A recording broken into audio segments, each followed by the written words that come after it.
ஹாலிடேனாலே பசங்களுக்கு பசிக்குங்க. அதுவும் சம்மர் ஹாலிடேனா சொல்லவே தேவையில்ல. பசிச்சுட்டே இருக்கும். வாங்க ஹெல்த்தியான பிரெட் பீஸா எப்படி செய்யலான்னு பார்க்கலாம். சூடான தண்ணீல இந்த மாரி எக்ஸ் மார்க் போட்ட தக்காளி, வெங்காயம், காரத்துக்கேற்ப காஞ்ச மிளகான்னு போட்டு 2 மினிட்ஸ் நல்லா பாயில் பண்ணிட்டு, ஆறுனதுக்கு அப்புறமா இந்த மாரி தக்காளியோட தோல நீங்க உரிச்சீங்க அப்படின்னா வந்துரும். அந்த தோல் எல்லாத்தையும் உரிச்சுட்டு, அரைச்சு பேஸ்ட்டா எடுத்திருக்கேன்.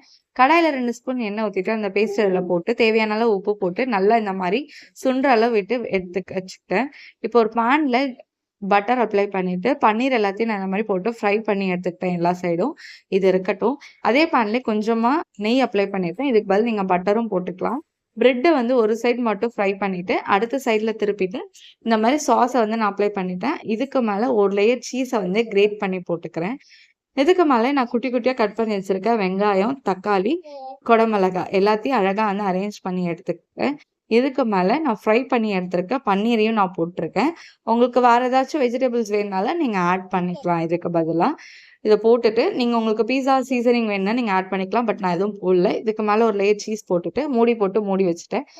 அந்த சீஸ் நல்லா மெல்ட் ஆகுற வரைக்கும் வெயிட் பண்ணிட்டு, மெல்ட் ஆனதுக்கு அப்புறமா எடுத்து இந்த மாரி கட் பண்ணி சர்வ் பண்ணி பாருங்க. அழகா சாப்பிட்டுடுவாங்க பசங்க. ஸோ ட்ரை பண்ணி பார்த்துட்டு எப்படி இருக்குன்னு கமெண்ட் பண்ணுங்க. புடிச்சிருந்தா லைக் பண்ணுங்க, ஷேர் பண்ணுங்க.